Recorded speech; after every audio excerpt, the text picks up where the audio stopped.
প্রিয় বন্ধুরা, একদল প্রত্নতত্ত্ববিদ হজরত আদম আলাইহিসসালামের কফিন খুঁজে কিছু অদ্ভুত জিনিস পেয়েছে বলে দাবি করেছে এবং সেই কফিনের পাশে থাকা একটি গোপন নকশা খুঁজে পেয়েছে। সেই নকশায় কিছু রহস্যময় জায়গার কথা উল্লেখ আছে। এই ঘটনা আপনার কল্পনার চেয়েও বেশি রোমাঞ্চকর হতে পারে, তাই ভিডিওটি শেষ পর্যন্ত দেখতে থাকুন। জেরুজালেম একটি শহর যা তিনটি প্রধান ধর্মের জন্য অত্যন্ত গুরুত্বপূর্ণ। এই শহরেই অবস্থিত চার্চ অফ হোলি সেপালখার, যাকে মুসলিমরা কানিসা কিয়ামা বলেও চেনে। খ্রিস্টানদের কাছে এটি সবচেয়ে পবিত্র স্থান হিসেবে বিবেচিত হয়। বলা হয়ে থাকে এখানেই হজরত ঈসা আলাইহিসসালামকে ক্রুশবিদ্ধ করা হয়েছিল। প্রাচীন খ্রিস্টান ও ইহুদি ঐতিহ্য অনুযায়ী এটি শুধু হজরত ঈসা আলাইহিসসালামের ক্রুশবিদ্ধ হওয়ার স্থানই নয়, বরং এটিই পৃথিবীর প্রথম মানব হজরত আদম আলাইহিসসালামের চূড়ান্ত বিশ্রাম স্থল বলেও মনে করা হয়। তবে এই পবিত্র স্থানকে ঘিরে আরেকটি ঐতিহ্য রয়েছে যা খুব কম মানুষই জানেন।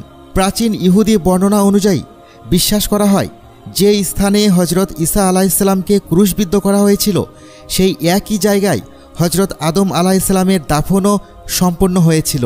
এই রেওয়ায়েতের আলোকে এই স্থান শুধু মানবজাতির প্রথম মানব হজরত আদম আলাইহিসসালামের চূড়ান্ত বিশ্রামস্থলই নয়, বরং পৃথিবীর সবচেয়ে পবিত্র স্থানগুলোর একটি হিসেবেও বিবেচিত হয়।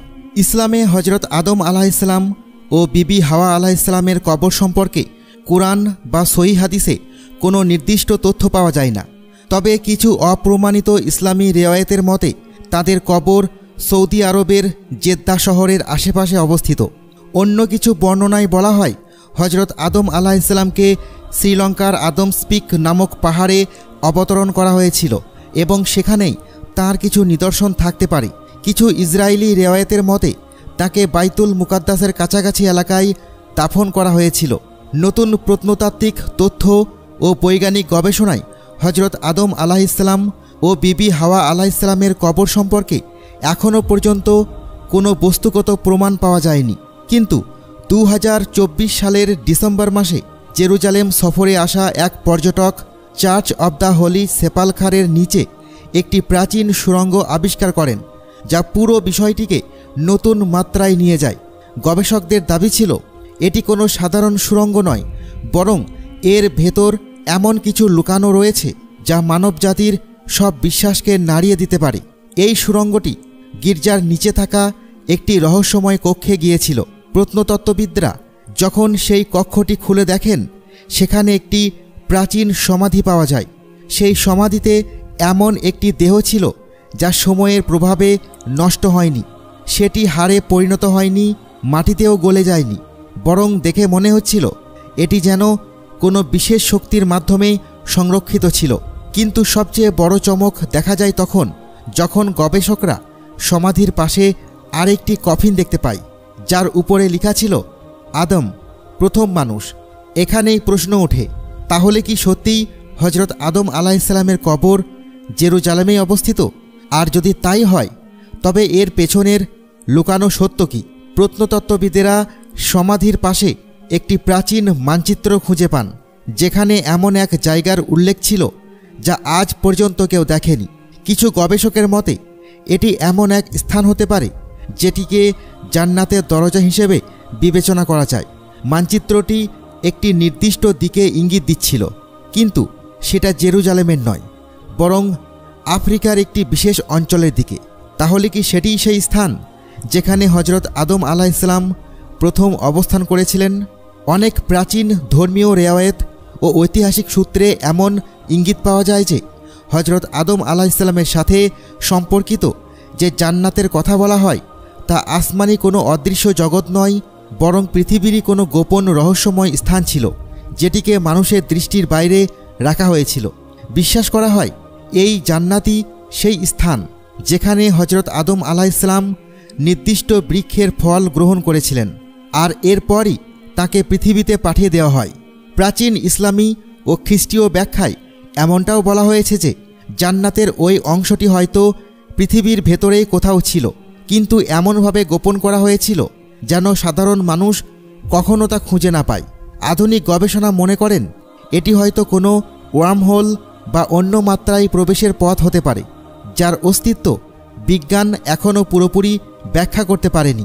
ইহুদি ধর্মগ্রন্থ the life of Adam and ইভের বর্ণনায় বলা হয়, মৃত্যুর কাছাকাছি সময়ে হজরত আদম আলাইহিসসালাম তাঁর ছেলেকে একটি অনুরোধ জানায়, তুমি জান্নাতে যাও আর সেখানকার ফেরেশতাদের কাছে জীবনদায়ী তেল চাও, যাতে আমার যন্ত্রণায় একটু আরাম হয় এবং আমার আয়ু বাড়ে। কিন্তু সেই ফেরেশতা স্পষ্টভাবে জানিয়ে দেন, মৃত্যু হলো আদমের প্রথম ভুলের শাস্তি।